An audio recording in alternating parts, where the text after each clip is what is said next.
Assalamu alaikum. Hi everyone. This is Adris Ahmed and I welcome you to the lecture number 7 of the English course English WhatsApp करो। आज हम writing skills में दोबारा grammar का portion touch करेंगे, लेकिन अपने लेक्चर की जानी मूव करने से पहले सबसे पहले हम ये रिव्यू कर लें कि हमने प्रीवियस लेक्चर में क्या पढ़ा था।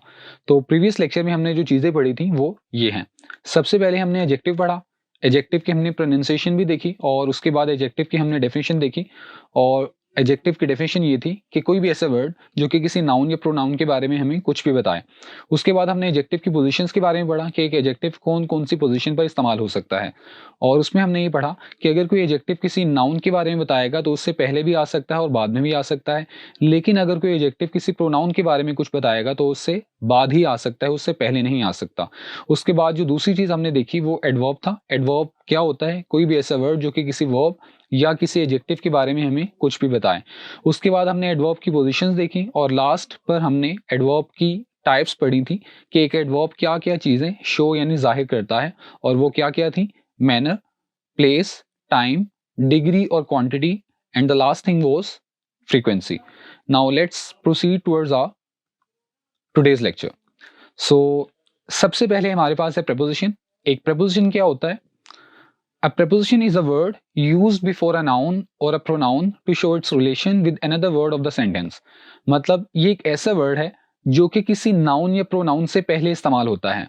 ये बात बहुत इंपॉर्टेंट है कि जो प्रपोजिशन होगी वो हमेशा सिर्फ नाउन या प्रोनाउन से पहले ही इस्तेमाल होगी, और जिस नाउन या प्रोनाउन से पहले वो इस्तेमाल हो रही है उस नाउन या प्रोनाउन का रिलेशन यानी ताल्लुक उसी जुमले के किसी दूसरे वर्ड के साथ जाहिर करेगी। सबसे पहले हम कुछ एग्जांपल्स देखते हैं। तो the first example we have is he is in the room. यहाँ पर इसका तर्जमा ये होगा वो कमरे में है। अब यहाँ पर जो इन एक वर्ड है जो कि रूम, जो कि नाउन है, उससे पहले इस्तेमाल हो रहा है, और उस नाउन जिससे पहले इस्तेमाल हो रहा है जो कि रूम है, उसका रिलेशन इसी जुमले के एक दूसरे वर्ड जो कि ही है उससे शो कर रहा है। यानी ही और रूम का रिलेशन इन वर्ड शो कर रहा है। तो यहाँ पर इस डेफिनेशन के मुताबिक, प्रपोजिशन की डेफिनेशन के मुताबिक इन विल बी अ प्रपोजिशन। इन एक प्रपोजिशन होगी। Next example is the cat is under the table.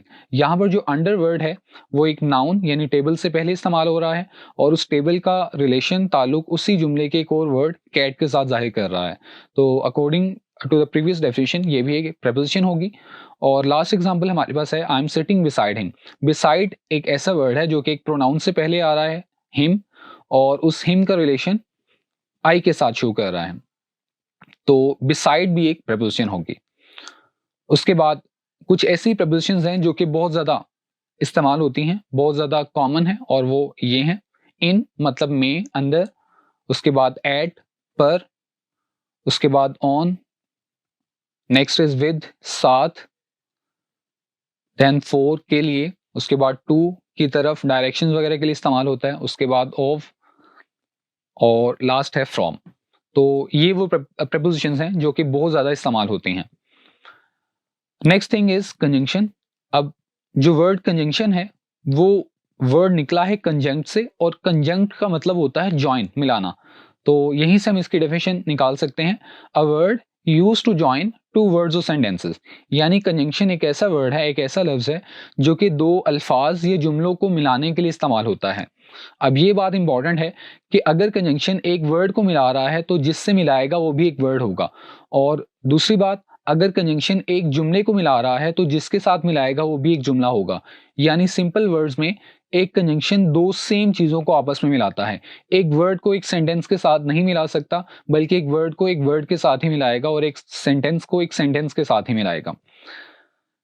कुछ एग्जांपल्स ये हैं। ही एंड आई आर फ्रेंड्स। यहां पर एंड दो वर्ड्स ही और आई को आपस में कनेक्ट कर रहा है, मिला रहा है। ही एंड आई आर फ्रेंड्स, वो और मैं दोस्त हैं। तो ये पहली एग्जांपल थी इस चीज की कि एक कंजंक्शन कैसे वर्ड्स को आपस में कनेक्ट करता है। Next example is he played and she walked. वो खेला और वो चली, उसने वॉक की। तो यहां पर जो एंड है वो दो सेंटेंसेस को आपस में मैच कर रहा है। ही प्लेड एक सेंटेंस है, शी वॉक्ड एक सेंटेंस है। तो यहां पर जो कंजंक्शन है वो दो सेंटेंसेस को आपस में मिला रहा है, कनेक्ट कर रहा है, ज्वाइन कर रहा है। उसके बाद हमारे पास कुछ कॉमन कंजंक्शंस हैं जो कि बहुत ज्यादा इस्तेमाल होते हैं। वो ये हैं, सबसे पहले एंड। अब एंड का इस्तेमाल ये है कि एंड उन सेंटेंसेस को मिलाने के लिए इस्तेमाल होता है जो कि सेम होते हैं, यानी एक पॉजिटिव जुमले को पॉजिटिव जुमले के साथ, एक नेगेटिव जुमले को नेगेटिव जुमले के साथ। एग्जाम्पल्स हम आगे चलकर देखेंगे। नेक्स्ट कंजंक्शन है बट ऑपोजिट जुमलों को मिलाने के लिए इस्तेमाल होता है, यानी अगर एक पॉजिटिव है तो दूसरा नेगेटिव होगा, या सेंसेस यानी मीनिंग्स दो सेंटेंसेस के ऑपोजिट्स हैं तो उनको कनेक्ट करने के लिए हम बट का इस्तेमाल कर सकते हैं। Next conjunction is because reason यानी वजह बताने के लिए इस्तेमाल होता है। उसके बाद सो रिजल्ट किसी चीज का नतीजा दिखाने के लिए जाहिर इस्तेमाल होता है। नेक्स्ट कंजंक्शन इज फॉर भी बिकॉज की तरह रीजन बताने के लिए इस्तेमाल होता है। उसके बाद as is also used to show reason. Next conjunction है बिफोर का मतलब पहले होता है तो मीनिंग से ही जाहिर है कि टाइम के लिए इस्तेमाल होगा। उसके बाद आफ्टर का मतलब बाद में, ये भी टाइम के लिए इस्तेमाल होगा। और इफ का मतलब होता है अगर, तो ये कंडीशन के लिए इस्तेमाल होता है। और लास्ट कंजंक्शन है व्हेन भी टाइम के लिए इस्तेमाल होता है, यानी जब। अब इनकी एग्जांपल्स हैं।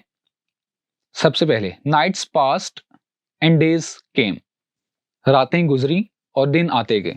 तो यहाँ पर दोनों नाइट्स पास्ट एंड डेज केम दोनों पॉजिटिव सेंटेंसेस, सिंपल जुमले हैं, तो सेम सेंटेंस को मिलाने के लिए हम एंड इस्तेमाल करते हैं, जैसे कि आपको पहले बता दिया गया है।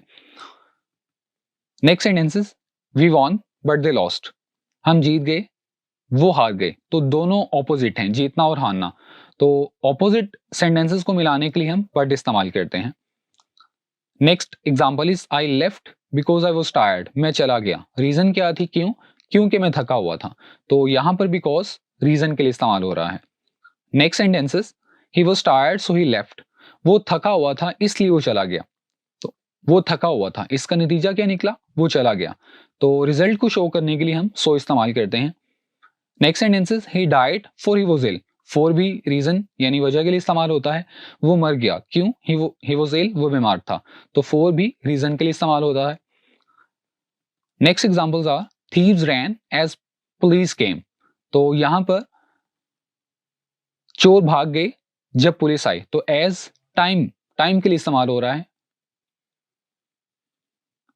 और एज का एक और इस्तेमाल ये हो सकता है कि ये रीजन को भी शो करता है, तो यहां पर रीजन भी एप्लीकेबल होती है। थीव्स रैन, चोर भाग गए, एज पुलिस केम, क्योंकि पुलिस आ गई थी। Next example is sleep before mom comes, mom के आने से पहले सो जाओ, तो बिफोर यहां पर टाइम को शो कर रहा है। Next sentences, he left after we ate, हमारे खाने के बाद ही लेफ्ट, वो चला गया, तो आफ्टर भी यहां पर टाइम को जाहिर कर रहा है। I will go if he invites, I will go मैं जाऊंगा, किस शर्त पर, इफ ही इनवाइट्स अगर वो मुझे इनवाइट करता है। तो यहां पर जो इफ है वो कंडीशन को शो करने के लिए इस्तेमाल हो रहा है। और जो लास्ट कंजंक्शन की एग्जांपल है हमारे पास वो है he slept when movie ended, तो वो सो गया कब, जब मूवी खत्म हुई। तो यहाँ पर जो व्हेन है वो भी टाइम को जाहिर करने के लिए इस्तेमाल हो रहा है। So these were the examples of the use of conjunctions in sentences. So here ends our today's lecture. But before I say goodbye to you, let me summarize what we read today. आज की summary है कि preposition क्या होता है। Preposition एक ऐसा word होता है जो कि किसी नाउन या प्रोनाउन से पहले इस्तेमाल होता है और उस नाउन या प्रोनाउन का रिलेशन उसी जुमले में मौजूद किसी दूसरे वर्ड के साथ जाहिर करता है। उसके बाद हमने कुछ कॉमन प्रपोजिशंस पढ़ी, like in, at, of, for, with, from. उसके बाद कंजंक्शन क्या होता है, एक ऐसा वर्ड जो कि दो वर्ड्स या दो सेंटेंसेस को आपस में मिलाता है। और उसके बाद हमने कुछ कॉमन कंजंक्शंस देखे, वो कौन कौन से होते हैं जो कि हम कॉमनली यूज करते हैं। और उसके बाद हमने उन कंजंक्शंस का सेंटेंसेस में यूज सीखा। So that was all for today. I will see you in the next lecture. Till then, अल्लाह हाफिज।